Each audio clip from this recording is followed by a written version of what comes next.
Well, hello, beautiful people. How are we doing today? We are back at it once again with the book 3 Feet from Gold by Sharon Leckler, and we are into chapter 12. Yesterday's chapter was all about faith and perseverance and understanding, you know, that as far as the mindset goes, you got to have a vision and a mission involved, and we got to learn about John Hope Bryant. And man, I mean, you talk about, I wanted to hear the speech he was going to give after writing what he was writing down and jotting down, because it sounded like he was ready to go and really tackling a lot of issues that people really can have, and understanding the difference between being poor and broke. And it's just so powerful in understanding, you know what I mean, because like he was saying, broke is temporary, but poor, you can live that way the rest of your life. And understanding the distinct differences between the two, you know so we're going to continue on. This is going to go into chapter 12, and let's just continue on in this journey. I hope you guys are excited. Get out your notebooks. There's so many golden nuggets in this book. I definitely got to go back and listen to this a couple of times, so I hope you guys do the same. But let's go ahead and get into chapter 12. Here we go. The ladder of success is never crowded at the top. Mm. Napoleon Hill. Chapter 12. Believing in Yourself. As the first draft of the book neared completion, Greg was still filled with anxiety from the denials and cold responses. Knowing he had true gold in his hands, he could not figure out why others could not see it too. Balancing that disappointment was a call from David Engel, who had just returned home from a lengthy stay at a Southern California drug and alcohol rehabilitation center. They extended my stay from 28 to 90 days, David explained. I guess I'm a special case. I can't tell you how much you've made my day, Dave. You sound different, so much better. Well, I haven't had a drink for nearly 100 days. That makes a big difference. And I want to be sober, Greg, more than anything else in the world. David explained the rehab's program and shared what he had learned about himself and about the disease of addiction. He also cautioned his best friend in the world that the chances of success were still small, that it depended on David's actions to stay sober, to keep a positive attitude, one day at a time. It sounded remarkably like his own life, Greg thought. The two agreed to meet each other as soon as David felt more steady on his feet, and Greg could get out from under his huge responsibility to complete his book successfully and perhaps start making an income again. He turned to Mia. Feeling his pain and frustration with the latest rejections, Mia suggested that he speak with one of his advisors who might shine some light on his situation. He picked up the phone immediately. Charlie, this is Greg, he said as he greeted Charlie Tremendous Jones. Listen, I wanted to ask you something. Please be honest. You won't hurt my feelings. What on earth am I missing here? No matter how many queries we send out about the project, we get them all back with a big old no thanks stamped on them. Well, that's great news, his teacher exclaimed. What are you talking about? We're getting turned down by everyone, Greg said. I feel like a failure. Charlie jumped right in. Want to know the secret to success? Yes, of course, Greg replied. Good judgment. Want to know where we get good judgment from? Sure. Experience. Makes sense. Know where we get experience? Where? Poor judgment, Jones answered in a humorous tone. My good friend Ed Foreman says there are no failures, just learning experiences. I know him. He's the first person to ever make it to Congress from two different states, Texas and New Mexico. Jones continued talking about his friend. When he was a young man, he saw a film called Giant. I've seen that with James Dean, right? That's the one. The way he tells it, he went back 3 times because he was so captivated and moved by the idea of striking riches in the oil field like the character did in the movie. Armed with a small suitcase and a metric ton of hope and enthusiasm, he headed down south. Did he hit oil? No, but he did tap into a gold mine. Not one in the literal sense, but he discovered a way to make a fortune buying and selling brine water to the mining officials. They used the solution to lubricate the drills as they went down, but as they did, it also filled the hole, so they needed to get it back out. One group would pay him money to haul the stuff away when they were done drilling, and another would pay him again to deliver it to their site. Greg's eyes lit up at the image of the trucks passing each other, filled with the liquid. Talk about making money coming and going. Charlie continued. Story goes, the IRS caught wind of this young whippersnapper making all this money in the fields and thought it sounded fishy. He was making millions, unheard of at his age. The government sent out an investigator to see what he was up to. Knowing he had nothing to hide, he set up the agent with an office desk and invited him to follow along. Did they find anything? Not a thing, but they sure wanted to, and this upset Ed, as you can imagine. From there, he concluded that the government had far too much power and wanted to do something about it. That's why he ran for Congress, Greg said. Exactly, the storyteller boomed. After serving years in Texas, he moved to New Mexico, where he once again ran for Congress. Oh, that's how he was elected in 2 different states, Greg said. Well, point is, when you know what you're doing is right and that you are being of service to others, never let another person dictate your actions. Ed Foreman claims he learned his life's most valuable lessons from that experience and says as long as you're learning something as you move forward, you can be sure that success is around the bend. I feel like throwing my book around the bend, into the trash can, as a matter of fact, Greg said, with some of the previous arrogance and frustration seeping back into his manner. Go ahead. Maybe that's where it needs to be, Jones suggested.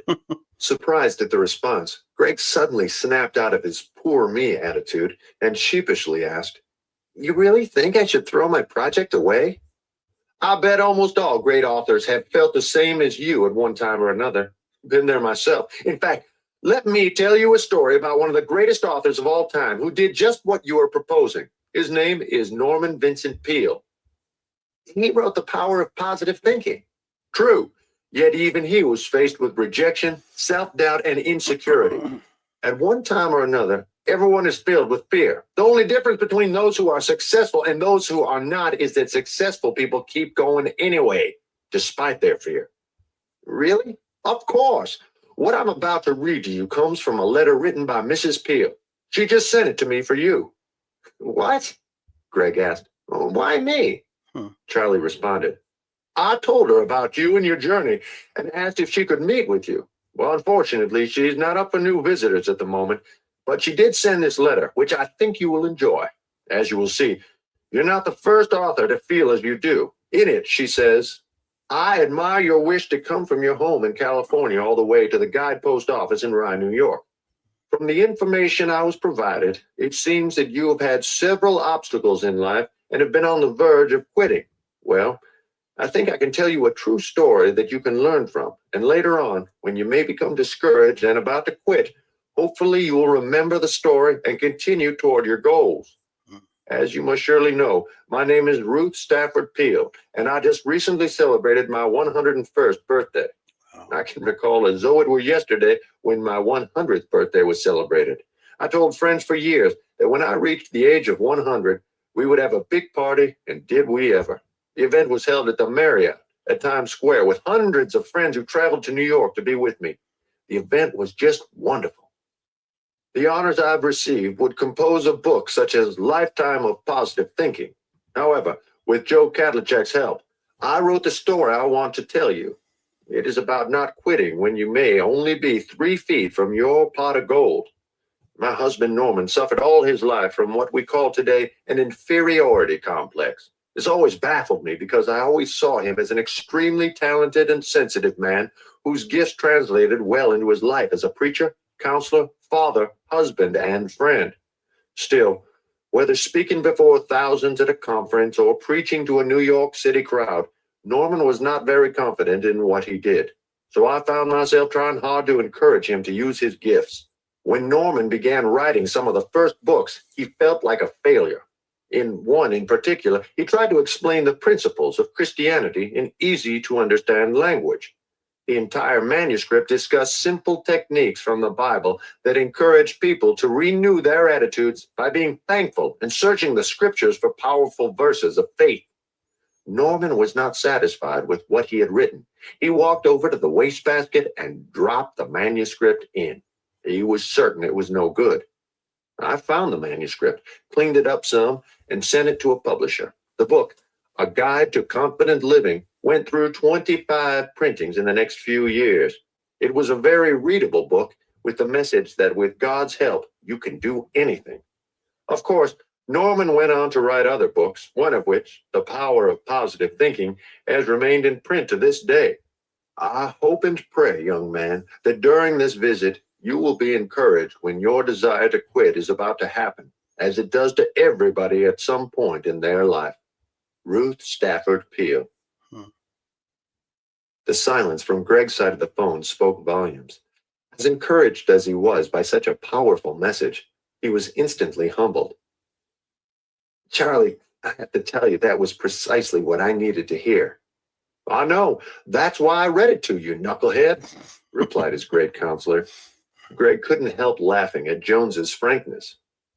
I can see the power of having a great spouse or mentor in your life. That story is remarkable. Want to hear a great story of overcoming rejection and the power of having someone believe in you? Hang up and call Don Green. Ask him to send you a copy of one of Hill's letters that he sent home while he was out on the road attempting to do what you're doing now, only 100 years ago. Before the receiver could land in the cradle, Greg thanked Jones, reached for his trusty notepad, and wrote, "Act in spite of fear." Then he dialed the number that he knew from memory.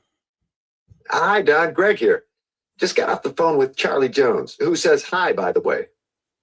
How is he? Green inquired. Good, I think. He just gave me a 1-2 shot to the gut. I was feeling pretty sorry for myself about all these rejections until he set me straight. I never thought I would have this much of a struggle getting published. He said I should ask you about a letter or something that Mr. Hill sent home when he was pitching his work on the road. He sent many, but the one I think he's referring to is in the next office. Hold on a second. Greg could hear him call to his assistant. Anita, can you please bring me the folder of Hill's letters? Charlie read the one to me from Mrs. Pia. It was amazing, Greg said. Yes, she is someone special. Here it is, Don said, as he discovered the text he wanted to share. Greg heard him thank his assistant. Although Hill's book sold millions of copies and helped millions of people change their lives, making him a great success in the process, many people don't know what he went through in the early years to get it to the marketplace. That seems hard to believe. He's a legend. He wouldn't have been if he had given up or, more importantly, given in to people's criticism and rejection. He knew better. In fact, he had what you have mentioned before, the knowing. That's how I feel, Greg agreed. I know how great this project is, and so do all of you. Don chuckled. Well, that's more than Napoleon had going for him. The letter I'm going to read to you expresses his desire to have 1/10 of what you already possess. He wrote it to his wife. Encouragement. We will soon be having lots of money. Leave it to me to get it. But meanwhile, encourage me and tell me you think I can do it.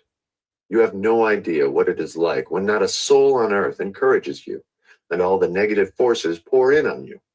It takes superhuman strength of will to throw them off. I would give anything if I had someone, even though they did not mean it or believe it, to tell me that they knew I could succeed. I would like to hear this every day, and sometimes twice a day. I keep telling myself this, but it is not as if it came from an outsider. That other self in me keeps denying it when I say it. I suppose you understand what I'm talking about. Or do you?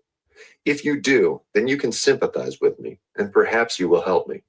All I need is a little encouragement right now, and I will go over in a big way and bring home the bacon. Letter written by Napoleon Hill on February 18th, 1925, to Mrs. Florence Hill from Cleveland, Ohio. Boy, does that note make me appreciate what I have. Greg thought of Mia, David, his family, his newfound friends and mentors, everything he had learned on his quest for knowledge about the principles of success. I am very fortunate to have so much support like this. Mr. Hill had some moxie, didn't he? Yes, indeed, Green responded. He also understood the power of PMA. What do you mean? Asked the newly revived student. Well, if you want to hold on a moment, James Olson, the president of our foundation, is here for our annual board meeting. He's an expert on the topic. Before Greg could accept, he heard a click and the sound of background music as he was placed on hold. This is Jim, a friendly voice greeted him from across the country. Hello, sir, this is Greg, he responded respectfully, and it made him feel good to do so. I know who you are. Don's been over here bragging about you around the office, the man said. He says you want to know about PMA. Yes, Don said you're an authority on it. You could say that. I live my life with a positive mental attitude, just as Hill suggested many years ago. Isn't that easier said than done? The West Coast student asked. Well, that's an example of having the opposite of a positive mental attitude, isn't it, young man? He challenged. I guess so, Greg muttered sheepishly. Okay, I'll bite. From now on, I too will abide by the PMA philosophy. I mean, it sure beats the alternative. Sure does, Olson agreed. I've dedicated my entire career to surrounding myself only with people who share the same attitude toward life. Really? Asked Greg. They say you should walk away from people with negative attitudes, but I would say you should run from them. In fact, I found that if you surround yourself with happy, positive people who will support your dreams, more than often your dreams tend to become reality. Greg grabbed his notepad and wrote, Run from people with negative attitudes. What if there are no happy people to surround yourself with, like Hill faced when trying to get his book published? That's easy. Fake it till you make it. I think I'm the king at that, Greg said. My favorite Hill story is when he went to a book exhibition to sell his work. After being rejected by everyone in town, he used his last dime to rent a suite at a nearby hotel. Here's a guy who couldn't afford the ticket home, renting a suite with the last of his money. Now, why did he do that? The new author asked.